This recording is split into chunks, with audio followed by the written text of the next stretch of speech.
Some of you may not remember, but Herschel Walker was a heck of a football player. I mean, some of you are too young to remember, but in college, he was amazing. One of the best running backs of all time. But here's the question. Does that make him the best person to represent you in the U.S. Senate? Does that make him equipped to weigh in on the critical decisions about our economy and our foreign policy and our future? No. Let's do a thought experiment. Let's do a thought experiment. Let's say you're at the airport and you see Mr. Walker and you say, hey, there's Herschel Walker, Heisman winner. Let's have him fly the plane.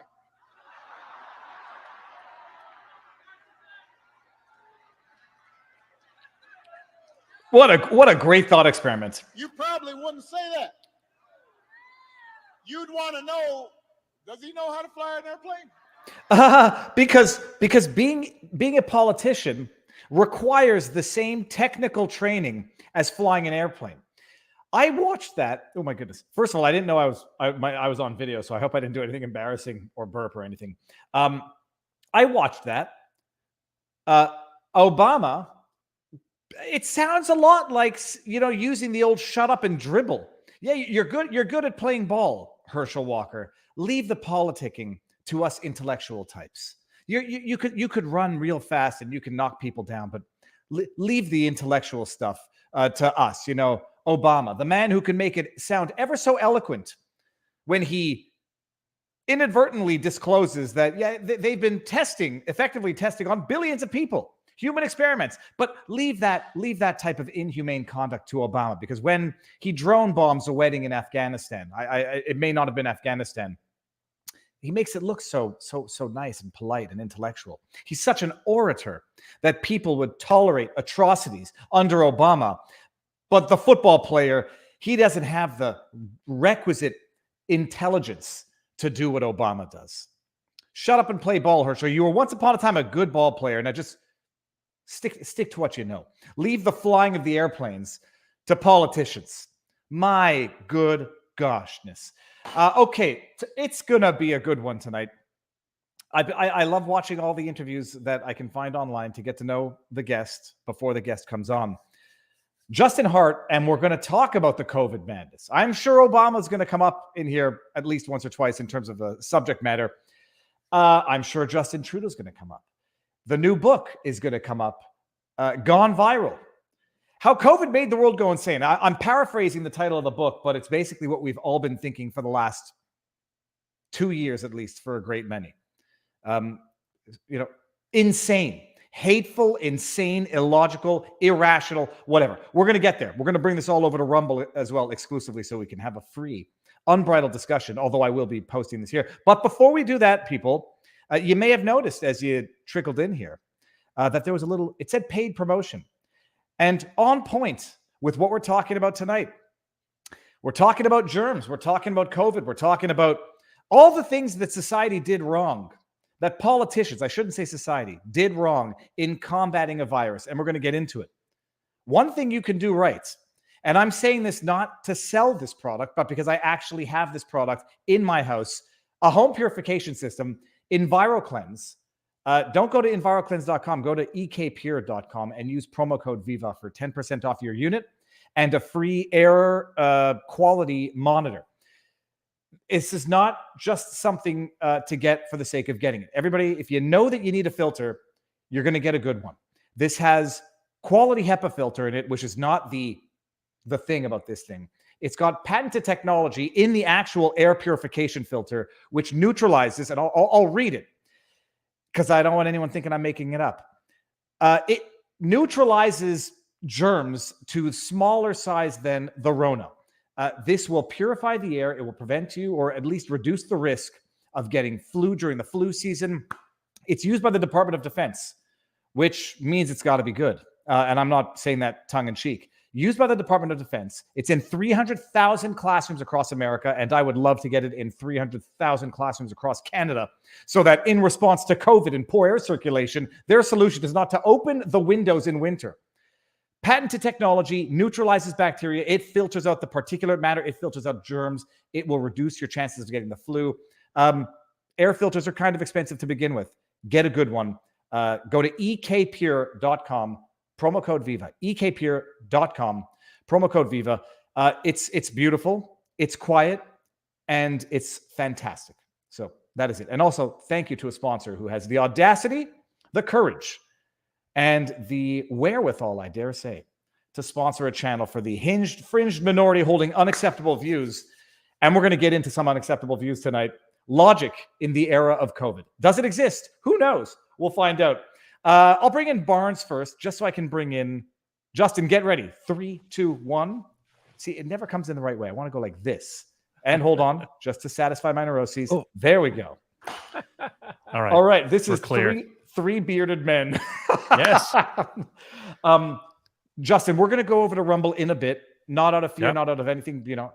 We go exclusive to Rumble, and we have a howdy time there. But before we go there, for anybody who might not know who you are, 30,000-foot overview before we delve into your childhood. Sure. Yeah. Look, I say at the outset, I'm not a healthcare expert. And I'm a darn good data guy. I have basically a background in doing both business consulting, political consulting. I spent about a decade in politics, ended up on the Romney campaign for a little bit. When the next 4 years didn't quite work out for my future boss, maybe, I hightailed it back to California, where I'm from, and did startup airlines, did marketing, leisure stuff.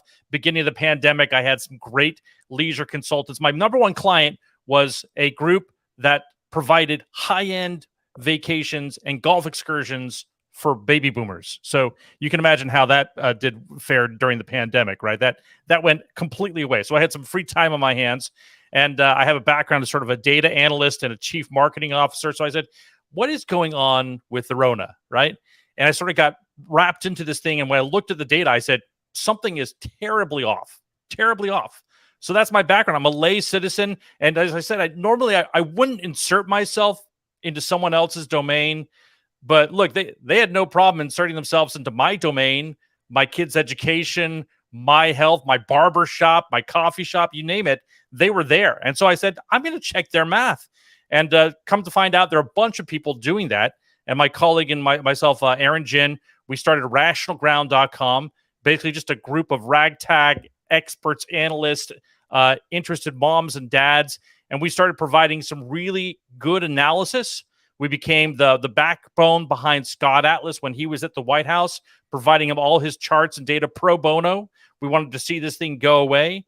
And since that time, we've got just a ragtag bunch of people that have made different discoveries in their life and are basically thinking to themselves, I'm glad I stuck my neck out. I chose the right side of the equation. Now I've got this book, Gone Viral, How COVID Drove the World Insane, from Regray. Well, if you were thinking about golf, I think Viva would probably skip. He was trying to do the shot and one on the little putt with get his little kid's teeth out, and it was like, I think, was it shot number 9? Did you get it in? Well, at least you got the tooth out. Oh, Robert, I had my kid lost 2 teeth last week, and we did one with a mini putt, and then I tried one with a meteorite, and the tooth just didn't. It didn't want to come out. But no, I used to love golf, but it takes too long, and can't do that with 3 kids. We'll give you a handicap. It's all good. Why California? Well, I actually grew up in the Bay Area. My wife's from San Diego. Her family goes back to the 1800s here. Mine goes back 3 generations. We've got mixed family. We've got kind of a Brady Bunch. I've got 8 kids all over the place. So it was kind of tough for us to pull up stakes and head off to Florida. We tried. We looked very closely at that. But in the end, we thought, we want to stick around here and fight. So we're kind of still taking the fight here locally. We've got a lot of good colleagues who are part of what we call Team Reality and our Rational Ground team. We had a conference out here just 3 weeks ago. We had Dr. Atlas, Jay Bhattacharya, Jennifer Say. Everyone was here. Had 100 people show up, and the number one thing we heard is they were so glad to find other people who thought like they did, right? They weren't alone anymore, and they could speak freely about these things. And that's been part of the equation too. I know, Robert, you and I were on probably, a year and a half ago, maybe 2 years, where we talked about the lawsuit that I was filing and the different things that were happening because the government shut us down right around that infamous July 15th date when Jen Psaki got over the pulpit with Viva Murthy and talked about using Facebook and Twitter to censor them. And we were one of the first lawsuits out of the gate to prompt them to cough up some documents. And we've got a recent filing that we refiled there to see if we can get some things spurred up again. And you've seen obviously the different filings from the attorneys generals there and Janine Eunice and our friends over there. So lots of stokes in the fire. Something's going to break. The recent sort of FOIA requests that we got back are very, very interesting. And we can talk about that a little bit today, too. Well, actually, Justin, we won't go into the childhood stuff, but just so you're not a medical expert. No. If I may, what did you study in university? Because I'll say this, it's more important, I found, to surround yourself with good minds who, between all of you, you can pool it together. So you don't need to be the expert yourself. But what was your university training in, for whatever that matters to anybody? Yeah, comparative literature, Russian and Polish. I actually spent 2 years over in Poland on a mission for the LDS Church, the Mormon Church. That was in the early 90s. I came back, learned a bunch of Slavic languages, and went to BYU, studied comparative literature. Then I always wanted, but I had a real hankering for all things internet, but that was 1996. I hightailed it out to DC, where I was trying to marry the internet to the political realm. I was really interested in politics at that time, but it would be another decade before that would really come about. So I kind of cut my teeth during the first .com boom and bust. I was part of teams that we built like Toyota.com and DuPont.com and Blue Cross Blue Shield, just the real sort of consulting class doing high-end website development at that time. And then I moved myself over to politics and did a decade where I was helping different groups. My first client was Chuck DeVore, who's now with the Texas Policy Institute, and he was running against Barbara Boxer during the Tea Party days in 2008. We made some really good internet hay there. That was lots of fun. And then after that, as I mentioned, I joined up with the Romney campaign. We did a lot of black ops stuff. I came in right at the end of the campaign to see that disaster. It was a disaster. And then in 2012, we moved out to LA and San Diego, and that's where I am now. My day job, actually, they've pulled me back into politics a little bit. I do text fundraising. So I'm very sorry. Your phones are probably blowing up right here in this last week, but that's all me. So there you go. Yeah, can you maybe help Trump's people? He sends some of the most annoying text fundraising of all. I mean, I'm on all these lists because for a range of reasons, I've contributed to both sides over the decades. Know people. I'm on every Democratic list and every Republican list, so I get bombarded. I've always was interested and curious, but to be honest with you, a lot of the fundraising has gone to crap. In other words, like I get stuff like, Donald Trump thought you cared, and now you don't care. You don't love Donald Trump anymore. It's like, what is this stuff? It's like some soap opera thing. If you don't give $25 right now, I'm going to tell my dad that you don't like him anymore, right? Exactly. Why are these people so mediocre? Well, I think part of it is they want to get above the noise, right? And it became, 10 years ago, email was king for fundraising, and I was one of the kings for that. We did a lot of incredible sort of forte around bringing in money for nonprofit groups and also for political campaigns. But email, as you know, the experience now is kind of just an RSS feed. It just kind of goes into the background. So texting is the new frontier. About a year ago, it was very tame and was very effective. Now everyone's in there. So it's a medium that got very crowded very quickly. But it's also very effective at sort of getting in front of people. About 90% of people open up their text messages. So I find it amazingly annoying. I'm still sold on viral videos for the way to make good marketing. But okay, so Justin, so you work in politics. Yeah. And then you're working, you said CMO, chief marketing for large tech firm up in LA. And then it gets shut down when things get shut down. Yeah. Everything goes sideways. I had I had left the chief marketing role, came back to San Diego, and my wife and I have 3 little kids who are 5, 3, and 1 now. And then she has a couple kids that live with us from her previous marriage. My older kids are grown and out of the house. And so we kind of found ourselves, well, what do we do now? Because I had the golf client. I also had another client that was doing high-end consultancy for families looking to send their kids to college. So you can imagine that was dead during the pandemic. And then my third client was a high-end vacation club for families. And that was dead. So I had 3 clients that were in the leisure space. And by the time April came around, they all said, we've got to shut her up. So I said, I've got some time in my hands, and let's get to work. Let's figure out why my plow is sitting out there in the field, and it's rusting, and the government won't let me get to the field. Right? They said we want you to stick inside and stay there. Right? And here in San Diego and California, more so than other places for sure. Actually, before we even get into the COVID stuff, you got 3 young kids. Your clients dry up. Financially, you got a lot of bills to pay. I mean, is that a wicked amount of stress, or was it financially not as burdensome as I might be thinking it was? You know, it was a little bit stressful for sure. I mean, we said this coming. I had my best year ever in the first, 2 months, 3 months of 2020. And then once they decided to shut things down, it was like, well, what do you do now? Well, I quickly found that once you stick your neck out for something, people come to your aid. And when I started producing some really unique charts and some data analysis and infographics that caught people's eyes and some viral videos and some behind the scenes black up stuff, people said, hey, can you do that for my company? Can you do this for this thing I'm doing over here? And so I was able to fill my docket pretty quickly. I think that's my key lesson learned is stick your neck out when you know it's the right thing, and you'll be rewarded. Were you surprised at everything that happened with the pandemic? In other words, there was this huge group of data analysts who were quick to sort of step into the gap and raise questions and criticisms that should have been being asked by the press, should have been being asked by politicians, should have been being asked by think tanks and academics, and was being completely suppressed. I mean, some of the most ludicrous models ever promoted by Bill Gates, basically through Imperial College and the University of Washington, things that you could just look at and I was like, this is nuts.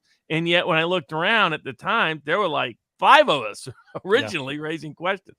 Well, how shocked were you by everything? And they're shocked by what was happening, shocked by the lack of response, shocked by how bad this data analysis was. Yeah, it was extremely shocking. I think it felt a little bit enlivening. I like being a contrarian sometimes. As you said, like one of the first articles I published in March, early March of 2020 was the Corona dashboards will kill us all before the virus ever will. All the data was wrong, and it was pointing and creating this massive havoc. And I actually was feeling like, hey, we're taking charge. We're getting ahead. And until that fateful day, March 29th, 2020, that Rose Garden presser, I honestly went into that thinking there is no way that President Trump will continue this facade, continue to the charade. I think he's going to lift everything, and we're just going to try to get back to normal. When they extended it, I immediately tweeted out, he lost the election. And I'm a huge Trump booster. I predicted he was going to win in 2016, much to my family and other friends' chagrin. I loved his policy. I loved his rambunctious self. But when I saw that he had extended the lockdown, I just knew demographically, even if 2 or 3% of that elderly population stayed home or felt miffed by this whole thing, he would lose the election. Now, there were plenty of shenanigans, don't get me wrong. And in fact, we were at the forefront when the election came in 2020 to help him out there. When President Trump got to the pulpit that one time and was holding up that big chart on Wisconsin, right? That was my chart. So he printed it out and said, hey, look at this. There's like votes coming in at 4 a.m. We thought that was weird too, right? I don't think there's enough evidence right now completely overturn and say that was complete fraud and everything else there. But I still think there was plenty of shenanigans.